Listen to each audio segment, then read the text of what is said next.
Fighting the dragon is all part of it.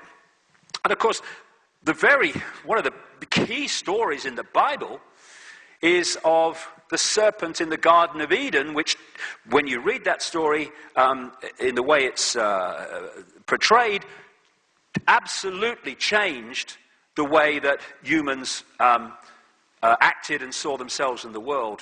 When you see the symbolic way that it's talked about. And I was on a Christian radio station in America a few months back, and they say, oh no, serpents and all that stuff. Well, hold on a second. Do you think that if you believe the Garden of Eden story, and again, the Garden of Eden story told in different ways using different names, you can find that all over the world as well. Same recurring theme. And I said, do you really think that if you believe it to be, that the serpent in the Garden of Eden was a snake on the ground? Could you think it could be that could be symbolic of something? And it's just another example of the reptilian symbolism all over the place.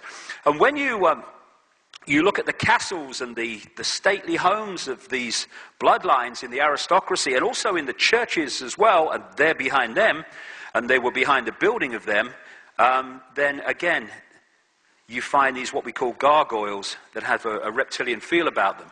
And the coats of arms of so many of these aristocratic families carry the dragon in various forms. Some people, and there is a lot of truth and accuracy in it, describe London as Babylondon, because that became the new center of this bloodline network. And that's why this tiny bloody country, just off the coast of Europe, had that empire that spanned the world. How could that be? Because that was the center of their operations, and therefore was the center of their empire. And so appropriately, the very symbol of the City of London, the financial district, the original City of London, where St. Paul's Cathedral is and all the financial stuff, where they've messed around with the global financial situation as we're currently experiencing, the symbol is two flying reptiles holding the shield of a very significant secret society within the Illuminati web called the Knights Templar that control London. Here it is. Very appropriate, and I would suggest not without coincidence, or not coincidence. When you pass into the City of London from the main urban sprawl of London and stuff, you pass these flying reptiles on each side of the road holding this Knights Templar shield. And the district of the City of London, which controls so much of world finance, runs into what is known as the Temple in London, which is named after a Knights Templar temple.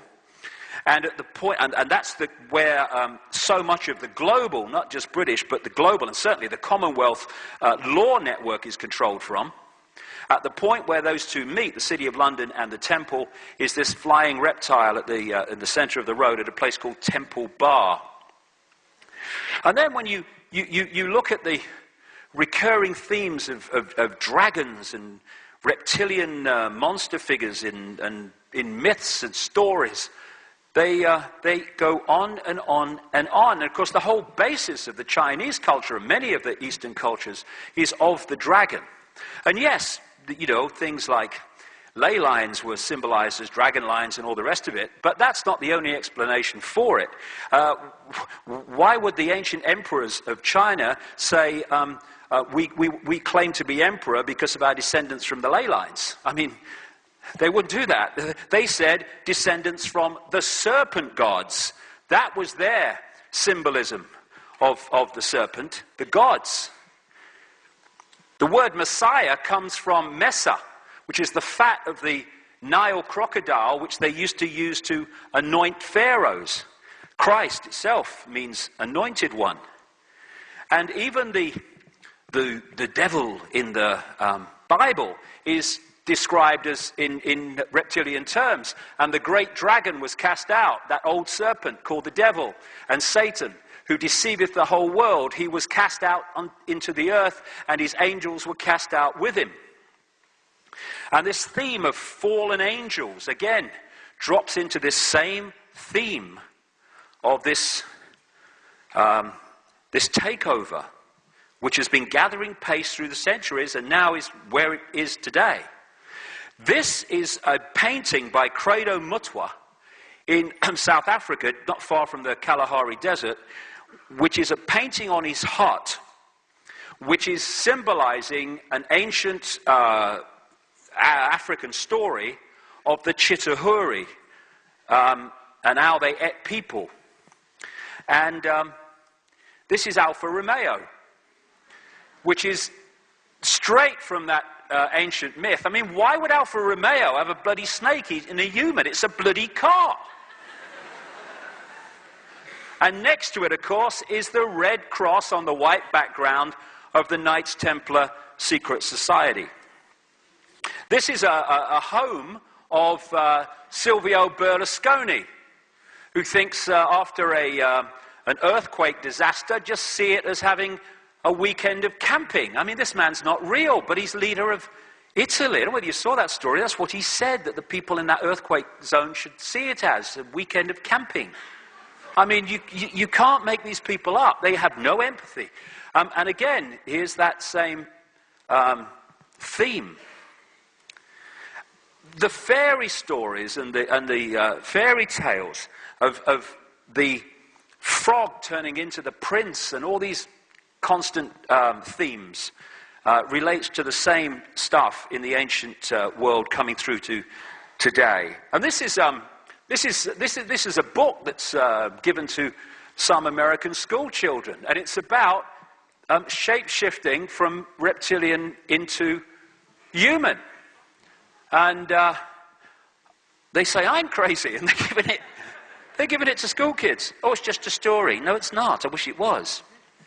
And this is a point, and this has got me tremendous ridicule. I don't care. I'm not bothered. But shape-shifting, right? This is another recurring theme, not just in the endless people now around the world who said, yeah, I saw that, I've experienced that, seeing someone move from a human to a reptilian form and back again. You find this too in the ancient accounts, the shapeshifters, and not just into reptilian, but into other forms as well. And then, again, I keep saying it, this is why the first part of this presentation was so important, because without that, we really can't get a fix on some of this stuff. People say, and I understand it completely, you can't shift from a solid body to a solid body and back again. It's daft. I agree completely. You can't. But that's not what's happening. These different physical forms are energetic fields. Let's go back to that image from earlier of the energy field. It goes through the decoding system and becomes an apparently physical form that we see in our everyday life. Shape-shifting takes place in one place only, in the decoding system of the brain, which again itself is a vibrational field beyond the physical. So you have an energy field that is human, and you're decoding that into a human body. Then the reptilian level of that comes forward and becomes the dominant field, and suddenly you're decoding a different energy field, and then it returns and you're decoding this one again.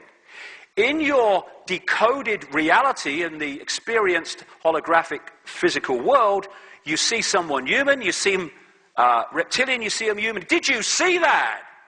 It's only going on in here.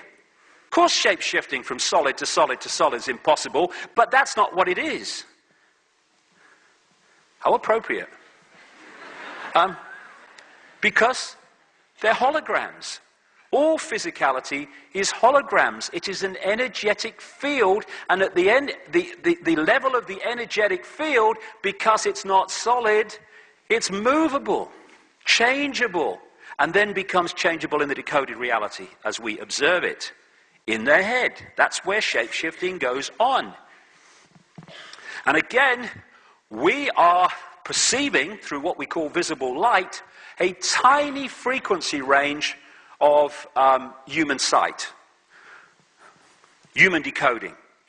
But just outside of this frequency range, and beyond into frequencies well away from this one, are endless kind of worlds and realities.